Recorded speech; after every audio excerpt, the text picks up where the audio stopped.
Vous regardez la grande édition du journal sur la FM Télévision. Madame, Messieurs, bienvenue dans cette édition d'information. L'audit du fichier électoral ne sera pas refait. La CENI, qui tient sur le respect des étapes du processus électoral, évoque l'impossibilité de reprendre un travail déjà effectué. Regardez le président de la CENI, Denis Kadima, qui apporte de précisions. Suivez. Tous les partis politiques ont des exigences. La CENI, en tant qu'entité qui est chargée de l'organisation des élections, nous écoutons tout le monde, nous tâchons de rencontrer tout le monde, mais il y a des demandes que nous pouvons rencontrer, mais il y a des demandes qui sont difficiles à rencontrer. Le cas du fichier électoral, je l'ai expliqué il n'y a pas longtemps.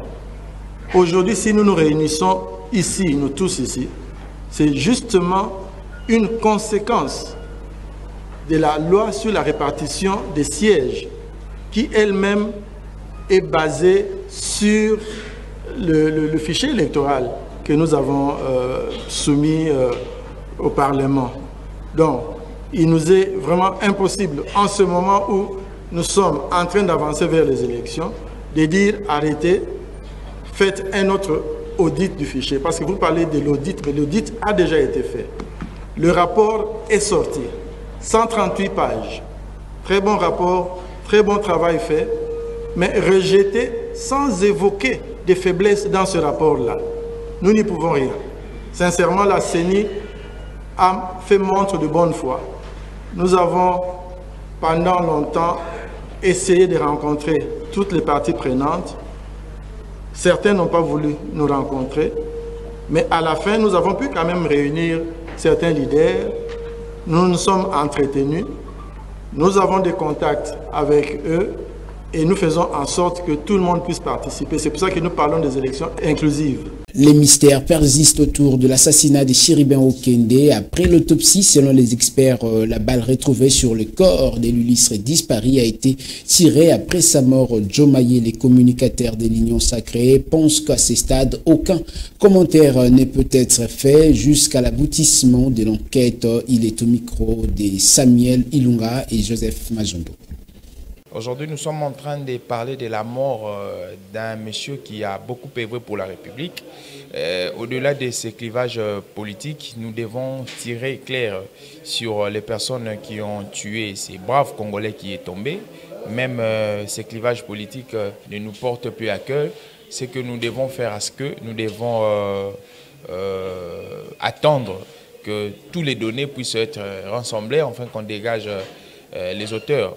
Aujourd'hui, lorsque on nous apporte ces résultats, ce n'est qu'une goutte d'eau dans un océan. Nous attendons que les données soient récoltées de plusieurs endroits afin qu'on puisse dégager les assassins. Ce qui nous sera primordial, ce qui nous sera très important dans cette affaire, c'est qu'on dégage les personnes qui ont commis ces crimes odieux et que ces personnes puissent être punies en tout cas. Les rideaux du 9e jet de la francophonie sont tombés le dimanche 6 août 2023 malgré la satisfaction d'un grand nombre de Congolais. Certains pensent que le président de la République était plus dans la distraction en suivant ces jets que de s'occuper de la situation sécuritaire à l'est de la République démocratique du Congo. Abel Mukono, membre de la société civile, pense qu'il était très important du chef de l'État de s'intéresser à ces jeux car cela s'est déroulé dans son pays. Il est au micro de Alain Goma. Bravo à tous les Congolais. Tout d'abord, bravo aussi bien sûr au chef de l'État qui lui-même s'est déployé comme un petit diable pour réussir cette organisation. C'était une réussite totale, presque oui, parce que justement, comme vous le savez, c'est la toute première fois qu'un grand pays comme la République démocratique du Congo, souvent humilié, souvent reculé, souvent les derniers, souvent peureuse, agit aujourd'hui le courage d'organiser ce jeu qui ouvre aujourd'hui les portes à la RDC d'organiser beaucoup d'autres organisations internationales ou par exemple le match de football, des compétitions interafricaines, pourquoi pas mondiales, grâce à l'organisation réussie du jeu de la francophonie. Je vois la culture, je vois l'image du pays qui est vendue à l'extérieur en bien. nos problèmes internes, la guerre de l'Est n'a pas commencé aujourd'hui, ne se terminera pas non plus aujourd'hui. C'était un moment de la francophonie, ça s'est passé. Je pense que maintenant, nous devons tourner maintenant les yeux vers l'Est de notre pays pour voir comment terminer la guerre, parce que justement, vous êtes sans ignorer que cette guerre était dictée. C'est une guerre télécommandée, téléguidée, non pas seulement par les Rwandais, mais par la grande communauté internationale, qu'ils ne vivent que de nos cobaltes, de nos minéraux à l'Est, et ils provoquent ces guerres-là. Donc je pense que c'est un appel que nous lançons aussi à tous les Congolais. Parce que ce n'est pas seulement les problèmes du chef de l'État, non plus de l'opposition. C'est le problème de tous les pays. C'est notre pays qui est agressé. C'est tous les Congolais qui devraient se mobiliser comme un seul homme, de manière à bouter dehors ces ennemis qui sont un 23, mais non seulement un 23, mais le Rwanda déguisé, ou la communauté internationale déguisée en un 23. Après, Bukanga Lonzo Matata Ponyo promet de lancer le parc agro-industriel de la Ruzizi. Ce pacte social du futur candidat à la présidentielle de 2023 a suscité d'encre et salive dans les camps du pouvoir. Surtout, Joe Maye, le cadre du FPD, pense que l'ancien Premier ministre congolais use de son éloquence politique pour émouvoir l'opinion à la veille des élections. Propos recueillis par Alain Goma et Torres Satibou. Il a été Premier ministre, nous avons vu sa gestion et jusqu'à preuve des contraintes, il doit se justifier devant la Cour constitutionnelle par rapport au dossier Bukanga Lonzo, parc agroalimentaire Bukanga Lonzo. Et je pense qu'il a eu des contentieux, il a eu une gestion calamiteuse par rapport à ces dossiers. Et il vous dira qu'une fois élu, il sera. Donc ce sont des discours politiciens. Aujourd'hui, le peuple congolais n'est plus dans ça. Le peuple congolais aujourd'hui est dans une culture politique et participante. Il est éveillé, il a vu comment est-ce que M. Matata Ponyo était dans la gestion de la chose publique. Et je pense que le peuple, ce n'est pas un peuple dupe. C'est un peuple très conscient, un peuple qui voit. Et c'est le peuple qui va trancher. Moi, en tant que politique, je me méfie de ces discours-là. Et je dis que ce sont des commérages, c'est du passe-temps. Et c'est de la distraction, c'est de la pure distraction qu'il apporte au peuple congolais en tout cas, parce qu'il était aux commandes, il avait la signature, mais malheureusement, nous et vous, nous connaissons sa gestion. Et l'ancien chef de l'UDPS, Jean-Marc Kabund a repris aujourd'hui son procès devant le juge de la Cour de cassation, et cela fait suite à une situation à prévenir, lui est adressé le 12 juillet. Immense et commentaire. Le député national Jean-Marc Kabund a comparu ce lundi le 7 août 2023. Cela fait suite à une citation à prévenu lui adressée le 12 juillet dernier. Jean-Marc Kabund, accusé de plusieurs griefs, dont outrage au chef de l'État, au gouvernement et au Parlement, ainsi que la propagation de faux bruits et des infractions commises lors d'une conférence de presse tenue le 18 juillet 2022 après son départ du parti UDPS. Assigné à la résidence surveillée après son audition au parquet près la Cour de cassation et sa conduite à la prison centrale de Makala. D'après son parti, Jean-Marc Kabund, son arrestation est très politisée. Il faut noter que le procès de Jean-Marc Kabund est considéré auprès des observateurs internationaux qui appellent à un procès équitable comme un test de la démocratie en RDC. La commune d'Engaba a célébré ses 55 ans d'existence le samedi 5 août. La dynamique Ntumba Mouya Fati, une asbel de natifs d'Engaba, a organisé un culte d'action des grâces à l'église Josie Laporte. La bonne gouvernance d'Engaba est le thème développé en présence du bourgmestre de cette municipalité, Francis Emelolinga. Reportage Enoch Mafouka. Le 55e anniversaire de la commune d'Engaba n'est pas passé inaperçu. L'autorité municipale, les notables et natifs de cette commune ont marqué de leur empreinte indélébile cette journée. La dynamique Ntumba Mouya Fati a organisé une journée spéciale placée sous les thèmes la bonne gouvernance de la commune d'Engaba. Ces 55 ans d'existence ont constitué l'occasion non seulement pour rendre grâce au Seigneur, mais également de conscientiser les habitants de cette municipalité à se rendre compte de leur développement. Nous avons besoin du changement de notre commune parce que comme le pasteur il venait de prêcher, il y a beaucoup de... Je donne même exemple de moi. J'étais un peu complexée. Pour que je dise aux gens j'habite à Ngaba, je disais aux gens que j'habite à Lemba. Maintenant pour ça, on va changer la mentalité de nos sœurs et frères. Très ému, le bourgmestre de la commune d'Engaba a remercié l'officiant du jour, le pasteur de l'église qui a officié ce culte d'action des grâces, mais également la dynamique Toumba Mouya Fati qui a conscientisé ses semblables à la célébration de cette journée. Je suis ravi de voir qu'il y a des gens, enfin une jeune dame qui a une dynamique, la dynamique Toumba Mouya Fati, qui a pensé à l'anniversaire de notre commune. Notre commune fête aujourd'hui son 55e anniversaire et voilà que Madame Fati qui est à mes côtés a pensé à organiser un culte d'action de grâce. La commune d'Engaba est une commune comme toute autre. Les habitants de cette municipalité sont déterminés à accompagner la vision du numéro 1 de leur commune, Aimé Francis Lolinga, afin que l'image d'Engaba puisse être redorée. Au chapitre de l'éducation, le communiqué du ministre de l'EPST interdisant la perception de frais scolaires avant la rentrée de classe a suscité de réactions des enseignants. C'est le cas de Jean-Pierre Moukeba, représentant des enseignants du secteur privé agréé, qui pense que la décision doit être mise à rigueur car la survie des enseignants sera affectée. Propos recueillis par Alexandre Paulin-Camania.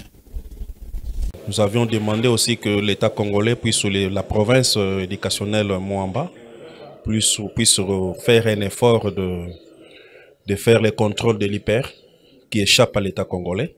Puisque normalement, si le gouvernement tenait compte au contrôle de l'IPER, il peut récupérer quelque chose pour nos collègues enseignants du public.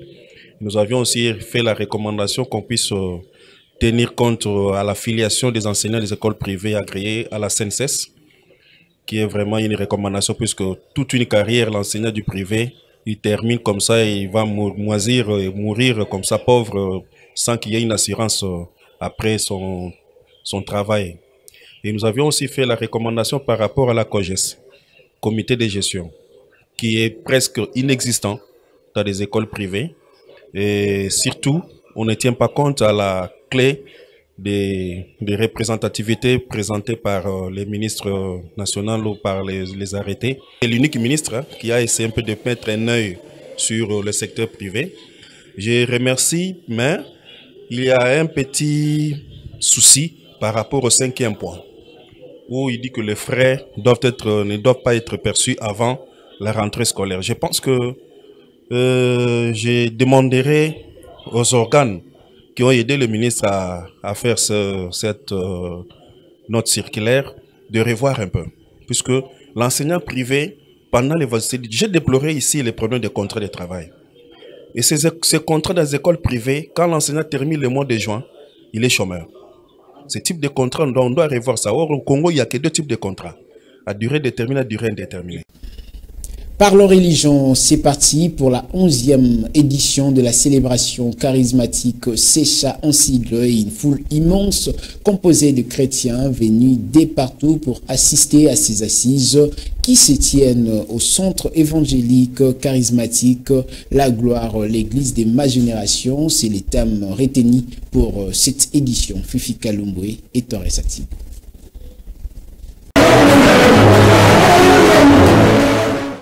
La célébration eucharistique Secha 2023 a ouvert ses portes avec une ambiance sans pareil.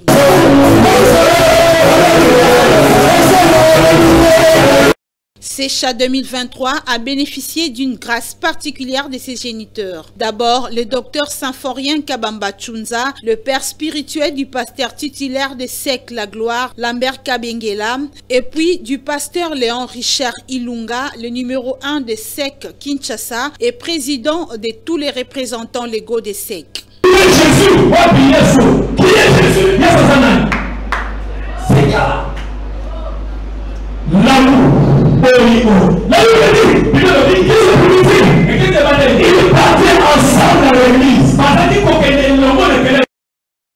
La grande assemblée SEC La Gloire ne cesse d'inviter le peuple de Dieu à venir nombreux participer à ces grands rendez-vous qui sera bénéfique pour tous. Nous venons de commencer ce qu'on avait dit, c'est-à-dire la célébration charismatique Secha 2023.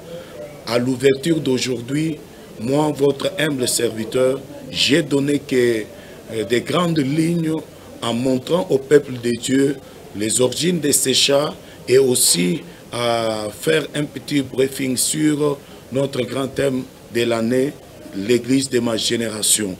Et notre orateur du jour, qui est venu après moi, c'était notre parent, notre papa, le révérend docteur Symphorien Kabamba Chunza.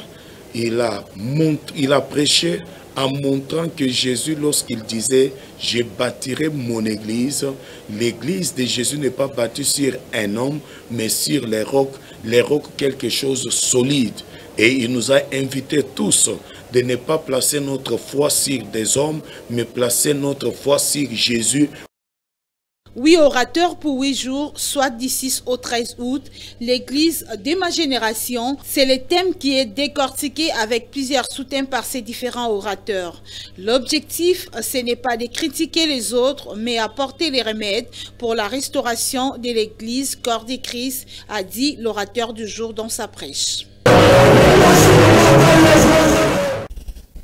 On parle sport à présent. Le Cameroun est sacré médaille d'or après sa victoire sur le Burkina Faso sur la marque d'1-1 dans la catégorie football en clôture de 9e jeu de la francophonie hier au stade des Martyrs. On fait le point avec notre correspondant spécial Lionel Ngolo était sur terrain. C'est donc terminé ici au stade des Martyrs de la Pentecôte. Le Cameroun remporte la médaille d'or après cette magnifique finale devant les Burkina Faso sur le score de 2-1. Eh bien, le 9e jeu de la francophonie, ça se referme ici à Kinshasa. Eh bien, on va vous laisser rapidement suivre l'entraîneur camerounais qui n'a pas manqué de mots pour expliquer sa joie. On s'est donné l'objectif de donner la médaille d'or au peuple camerounais et aussi à la Fédération camerounaise de football. Depuis ma nomination, moi j'ai 27 ans, j'ai été nommé il y a 1 an et le président de la fédération, le docteur Samuel Etofis, qui m'a fait confiance à ce poste. Et je suis allé dans les académies, j'ai pu détecter certains joueurs qui sont venus compéter avec des jeunes. Et aujourd'hui nous sommes encore même en rodage parce que ça c'est un groupe qu'on constitue encore sur les 2005-2006 et on sait qu'avec le temps ils doivent travailler, ce sera la relève de notre pays. Déjà l'organisation a été très bien faite, que ce soit sur l'aspect sécuritaire, que ce soit sur l'aspect organisationnel en elle-même. Et je salue aussi beaucoup plus le public de Kinshasa parce que je n'ai jamais vu, depuis que moi-même je suis né, un stade plein comme ça. Je pense que la CAN au Cameroun sera la finale qu'on avait vu ça et au jour d'aujourd'hui, chaque match, nous voyons le public au stade. Je tiens un coup de chapeau et aussi aux sportifs camerounais qui résident ici, qui nous ont accompagnés du début jusqu'à la fin de la compétition. Nous sommes toujours ici en plein stade des Martyrs pour la fermeture, la clôture de ce 9e jeu de la francophonie. Vous avez vu la remise de médailles voilà, possédée par le chef de l'État Félix-Antoine Tshisekedi Tshilombo. Mais d'abord, on va rappeler que le Cameroun remporte la médaille d'or, suivi du Burkina Faso, médaille d'argent. Et la médaille de bronze va à l'honneur de la sélection nigérienne. Voilà, FM Télévision était là pour vous faire vivre ce 9e jeu de la francophonie qui se referme ici à Kinshasa. Merci de votre fidélité. Merci à toute la coordination. Merci à Florent Okita. Merci à Christian Kabouya. On se retrouve très prochainement. Continuez à vous abonner sur notre chaîne YouTube. Tapez Fondation Maloua Télévision. À très bientôt avec le même plaisir. Toujours en sport, le président de la République a officiellement clos le dimanche les nuits de la francophonie à Kinshasa, le 9e jeu de la francophonie à l'issue d'une cérémonie qui a réuni des millions de Congolais au stade de Martyrs. Dans son discours, Félix Tshisekedi a rendu hommage à la jeunesse de pays francophones pour la réussite de cet événement. On l'écoute dans cet extrait choisi par Lionel Ngolo et Florent Okita. De les avoir abrités et d'avoir passé avec vous 10 jours d'intenses activités sportives et culturelles. Sans nul doute, cette 9e édition des Jeux de la francophonie restera gravée dans la mémoire collective des Congolais et sera inscrite dans les annales de la francophonie comme un événement historique ayant contribué significativement à cimenter notre appartenance à cette communauté, notamment dans la promotion de sa diversité culturelle et dans son rayonnement à travers le monde. Au nom de mes compatriotes et au mien propre, je remercie sincèrement toutes les délégations venues participer à ces Jeux, l'Organisation internationale de la francophonie, les opérateurs de la francophonie, les fédérations nationales et internationales, les sponsors, les entrepreneurs ainsi que les différentes personnes employées pour la circonstance. La francophonie, que Dieu bénisse la République démocratique du Congo.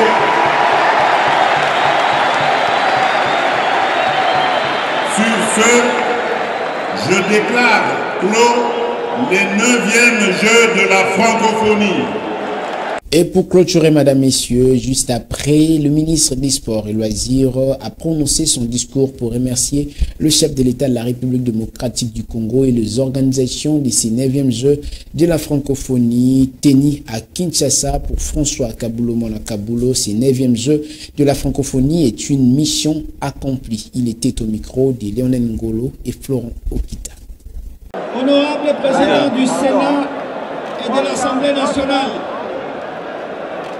Excellence, Monsieur le Premier ministre, chef du gouvernement, Excellence, Monsieur le chef de corps constitué, Excellence, Mesdames et Messieurs, les chefs de mission diplomatique, nous tournons la page des 9e Jeux de la francophonie.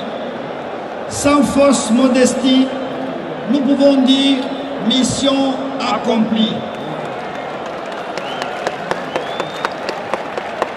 Merci, Excellence, Monsieur le Président, le chef de l'État, Excellence, Monsieur le Premier ministre, chef du gouvernement, d'avoir été tenace et de nous avoir encouragés à maintenir les caps et à tenir nos engagements. Merci et félicitations à tout le monde. Ce journal est complètement terminé, mesdames, messieurs. Merci de l'avoir suivi et bonne suite de programmes sur la FM Télévision. Vivez 100 ans, vivez 1000 ans, sachez que nul n'a le droit d'être heureux seul sur la terre. Bonne soirée.